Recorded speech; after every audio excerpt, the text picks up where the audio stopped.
But they're only tight because they're trying to pull your hips back into a proper position. So if you just continue stretching and stretching and stretching, you're going to open up those fibers even more, and then it's just going to cause your pelvis to rotate forward even more. So in the long term, that muscle that feels tight.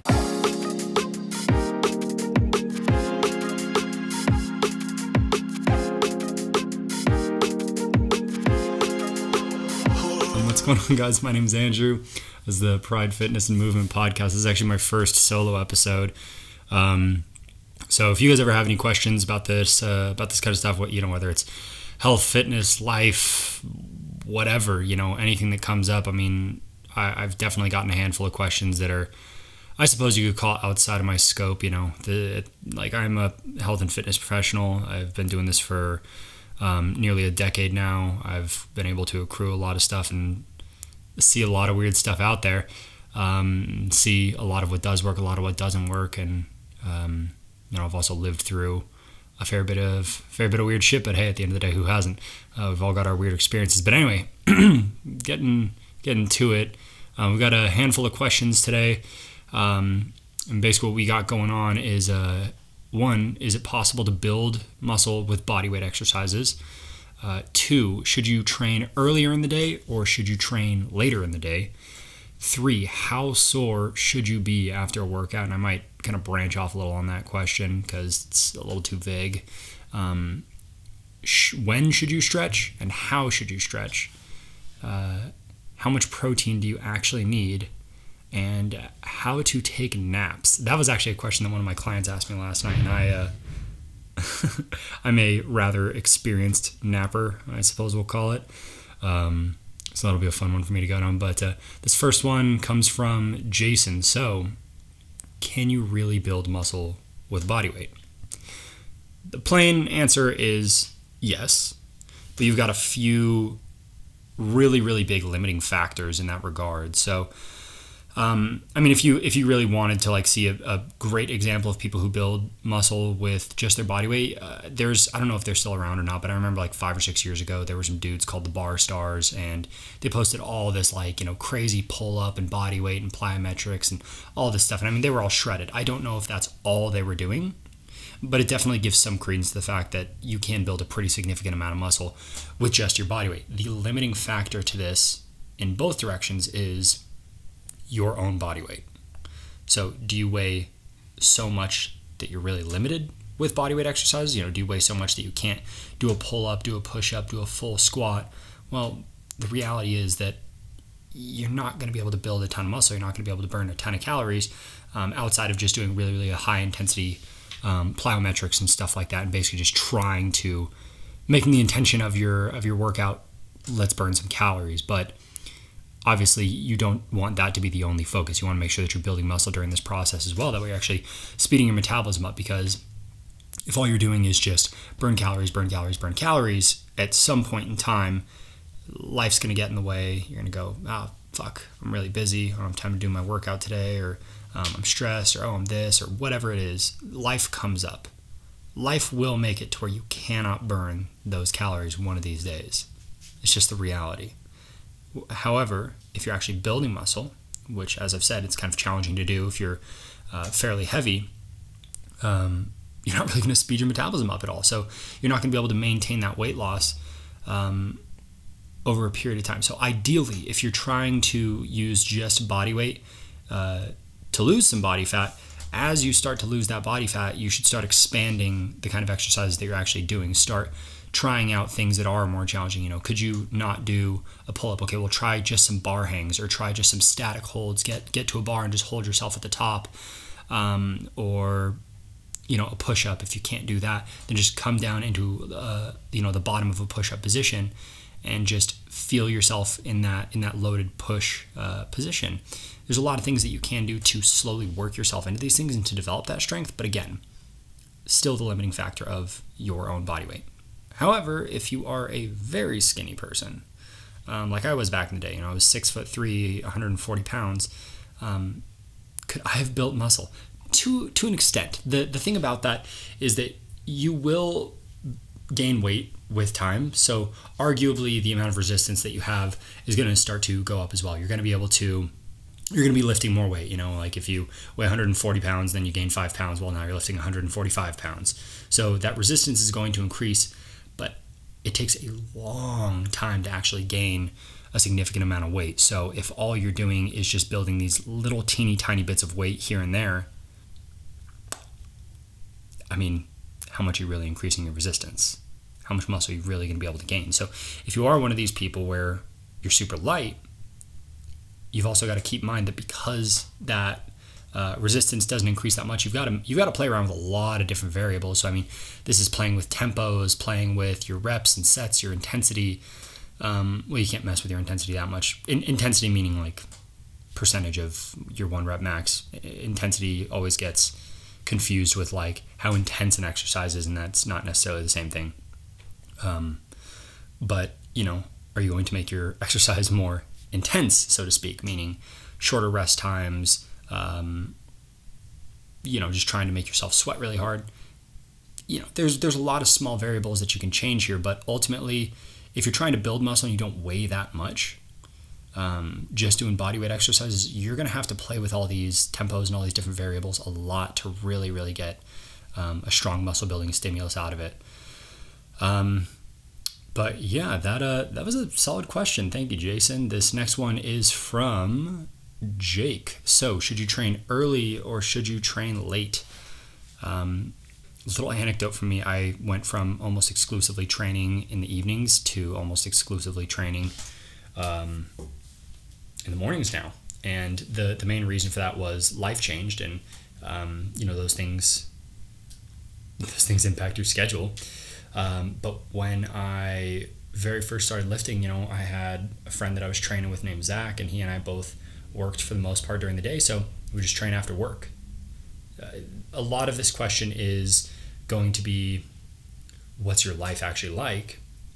And there is some scientific reasoning behind what you should actually do and what actually works best. So that being said, if we remove, like, let's just say your schedule is whatever you can do, training early is going to be the best. And the main reason for that is because cortisol, which is a stress hormone, peaks in the morning, and then throughout the day it starts to drop back down, and that's basically what allows you to go to sleep. At night is, your cortisol is not through the freaking roof.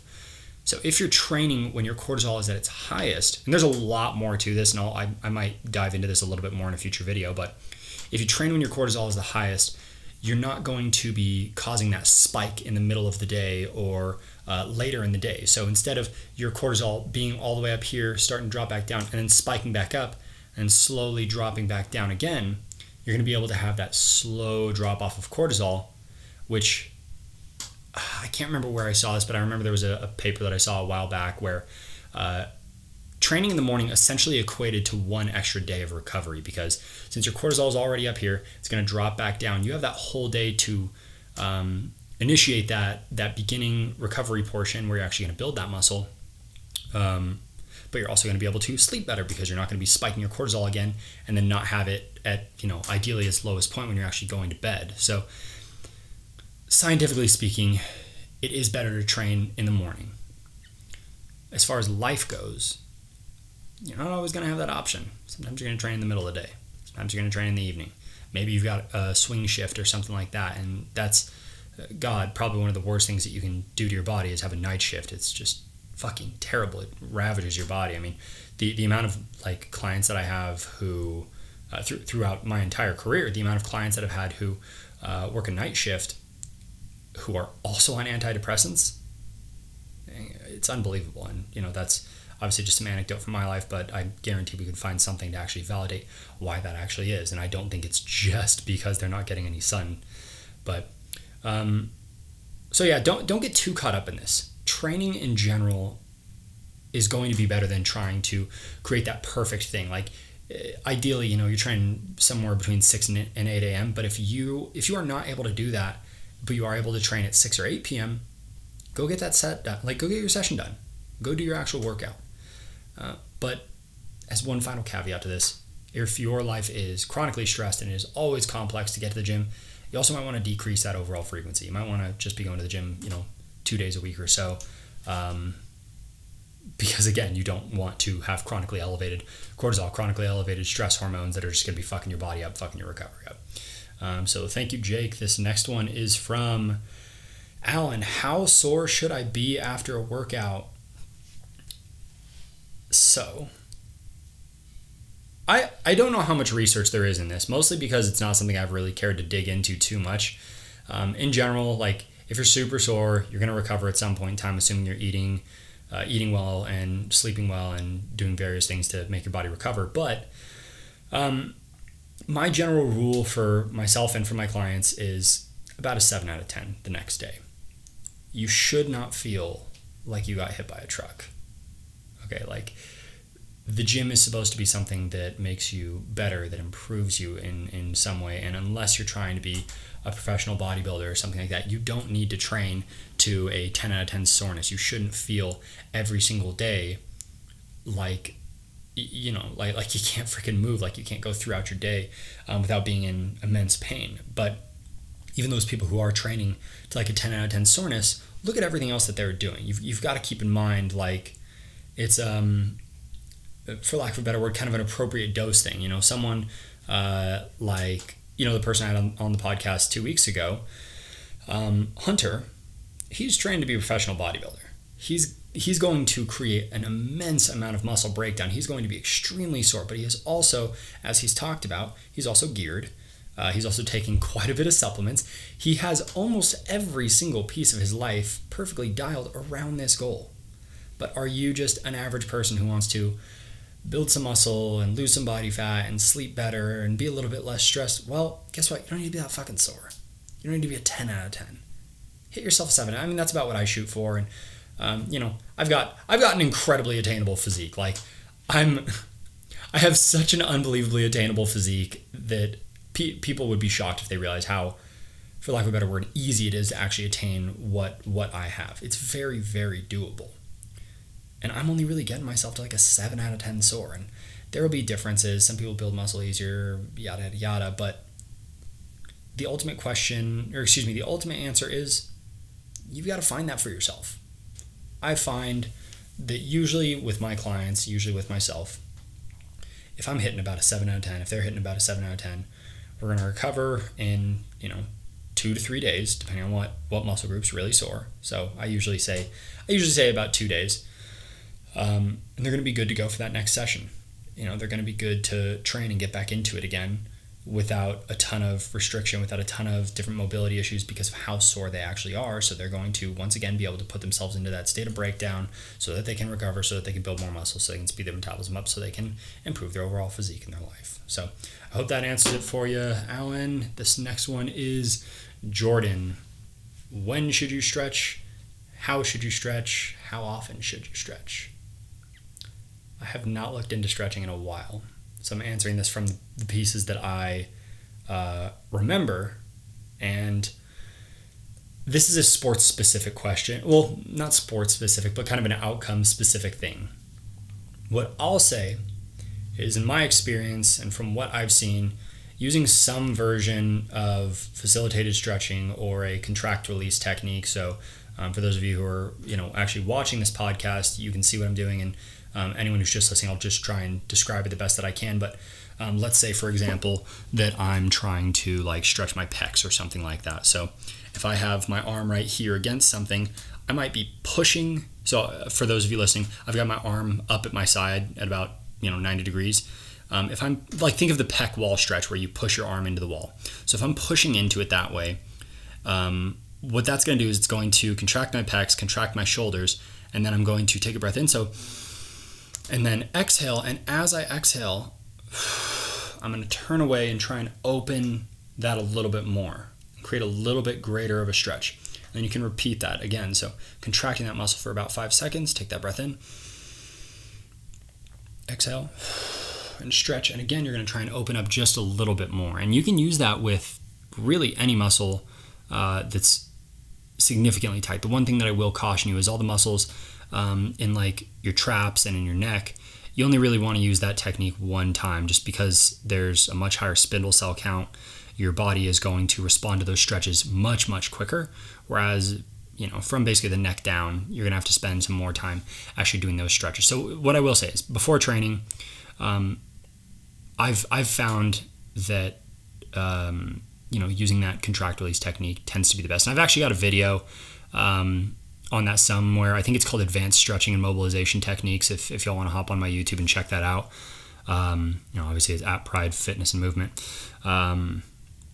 But there are some benefits to dynamic stretching or ballistic stretching, as some people call it. And that's where think of like, watching a track athlete or something like that, where it's really bouncy, really intense looking stretching. And I wish I could remember exactly what it is that causes in the system. But from my understanding and from what I remember, it creates a little bit of movement. It gives a little bit of blood flow to it. So it kind of just warms that tissue up. But one other thing too is like major athletes usually have a program that keeps their body pretty supple, keeps them moving pretty well. So they're not going to have, just a crap ton of mobility and flexibility issues. And then this probably isn't the final one, but the final one that comes to my mind right now anyway is static stretching. So these are really, really long holds. If you have chronically tight things, for most people that's their traps, their pecs, their shoulders, if those are just chronically tight, on the days, do not do this before you're lifting, but on the days that you're, just at home or even after a workout, holding these really, really long stretches can help to actually open things up a lot more effectively. And from what I've seen, tend to give people a little bit more benefit long term. So again, this is chronically tight, chronically short muscles. And that's another thing that makes this a little bit more challenging, is that sometimes the muscle that you feel is tight is actually taut. So for anybody who doesn't understand the difference of tight versus taut, I've just got a piece of measuring tape piece of measuring tape in front of me. For anybody watching this, is a little bit easier, but I mean, think of it like right now, this is just kind of neutral. It's just kind of how it is. Tight is if I am pulling, or taut, is if this gets pulled from a different direction. It's staying tight. So think of if your pelvis starts to rotate forward, your hamstrings are going to be taut because your quads and your hip flexors are pulling your pelvis forward. So those muscles feel tight, but they're only tight because they're trying to pull your hips back into a proper position. So if you just continue stretching and stretching and stretching, you're going to open up those fibers even more, and then it's just going to cause your pelvis to rotate forward even more. So in the long term, that muscle that feels tight, that muscle that feels, I've got to stretch this, I get so much relief when I actually do this, that's actually going to end up having a big drawback in the short term and in the long term, really, because you're just making that problem even worse over that period of time. So this is one of those things where getting a full assessment with a good coach actually helps a lot. And if that's me, fantastic. And if it's someone else that you really like, great. I don't really give a shit. Find a good coach who's actually going to work with you, who's actually going to assess you and help you to understand what's going on with your body and how whatever this program is that gets designed is actually going to get you to your goal. Because you don't want to stretch muscles that are long and weak. You want to stretch muscles that are short and tight. As far as how often you should stretch, me personally, I spend a little bit of time on it every day, but it's mostly just stretching the muscles that I notice are tight, that I feel in myself. And over time, when you have a correct program and you are going through it, you start feeling what muscles are tight, you start feeling what muscles are weak, and you start feeling what benefit am I actually getting when I do this. I mean, my cameraman, Glenn, say hello. Yo. Glenn actually was telling me this morning, he's like, I'm gonna call you out, bro. He goes, I hate this shit, man. I gotta tell you, I hate doing this. And then I go through the stretching program and I feel so good afterward and yada, yada, yada. And it's one of those things where once you start connecting to routine and start connecting to consistency, you start noticing it, you start feeling it. And Glenn, you can probably right now, when you actually go through your routine, you can probably notice like, I feel really tight here. I feel really tight there, yada, yada. And then you go through it and you're like, that's better. Yes. Noticeably. Mm-hmm. And you can probably even scan through your body and notice, I was feeling a lot of tension here beforehand, and that's kind of gone now. That's right. Yeah. So that's that's something that you want to develop over time, is that self-awareness of understanding your body and noticing what works. And when you get to that point, make sure that you're not deluding yourself and still open yourself up to new possibilities, and that you might just be a big dum-dum and try out some new stuff. So Jordan, that was a great question. Thank you very much. Mike, how much protein do you actually need? Man, every single one of these questions is, well, it depends. And that's probably just going to be the reality of this forever, because it depends. What is your goal? What is your life like? How hard are you training? All these different things. If I'm going to give somebody a general rule of thumb, usually what I say for people is 0.7 to 1 gram per pound of body weight. So if you weigh, 100 pounds, that's going to be 70 grams of protein. If you weigh it's going to be 70 to 100 grams of protein. Obviously, there's not that many 100-pound people, so let's say you're a 200-pound person. It's going to be 140 to 200 grams of protein. Me right now, I'm about 170, and I'm eating somewhere between 160, 180 grams of protein right now. I'm not trying to build an excessive amount of muscle right now. I'm trying to get back to 180, 185 or something like that, and I'm on my way up. I'm actually 176 right now, so I've gained 6 pounds. But at least getting 0.7 to 1 gram per pound of body weight is going to be great as a general rule. If you feel that you are still not recovering, you can look into your sleep. You can look into your overall, your overall calorie intake. You just might not be getting enough calories in general to actually repair and recover all that muscle that you're actually breaking down during your workouts. You could also look at your stress levels, because this is what I'm assuming is that you're talking about, how do I eat enough protein to build muscle and not be as sore? So that would be a few other things that I would look into, is not just eating food and eating protein for eating's sake, but again, connecting to what you're actually feeling and what you're actually getting out of this. The human body, as much as we try to think this, through all the studies that we do, the human body is not a lab. The things that we observe in the lab don't necessarily carry over to real life, because there's so many variables that we just cannot really understand. So are you noticing that you're still sore? Well, eat a little bit more. Are you noticing you're not building enough muscle? Well, eat a little bit more. Are you noticing you're not losing fat the way that you would like to? Well, look into your overall calories, look into how you're sleeping, look into your stress, look at the quality of food. Maybe eat a little less. But ultimately, if there's any macronutrient that I think truly takes priority over anything, it's protein. It's going to help you build your muscle. It takes a little bit longer for your body to metabolize. So there's something called the thermic effect food. It's essentially just how many calories you burn to actually break down food, which I'll get into that in another video. But there are all these different benefits that you get from protein. And truthfully, you don't need carbs. People can live without carbs for the most part. You're going to be okay. Fats you obviously need as well, but protein is just one of those essential things. We waste away and fall apart if we don't have enough protein in our diet. So, Mike, I hope that answers that. And if it doesn't, get back to me. And then AJ, this is actually one of my clients. We were talking about this yesterday. How do you take naps? So I am a very talented napper, let me tell you. I can get to sleep at almost any time of day in about 5 or 10 minutes. And that took time to develop, because it's not a super easy thing to do. But your body likes patterns. Your body likes routine. So think about your morning. You probably wake up the exact same way every single day and follow that routine, I would say probably 80% to the T. Maybe you have food, maybe you don't, but you'd probably, I hope, brush your teeth every single morning.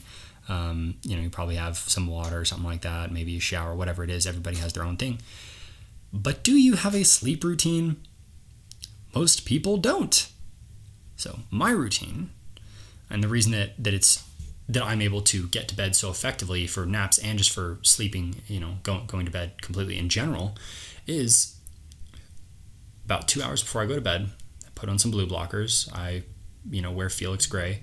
They're not a sponsor. They're just a company that I actually like. So I wear Felix Gray blue blockers.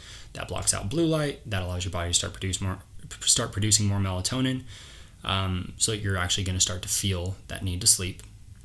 I usually don't eat 2 hours before I go to bed. That way your body doesn't have just this heavy thing hanging out in your gut. I start dimming my lights, so I make sure that I've got as many lights off as possible.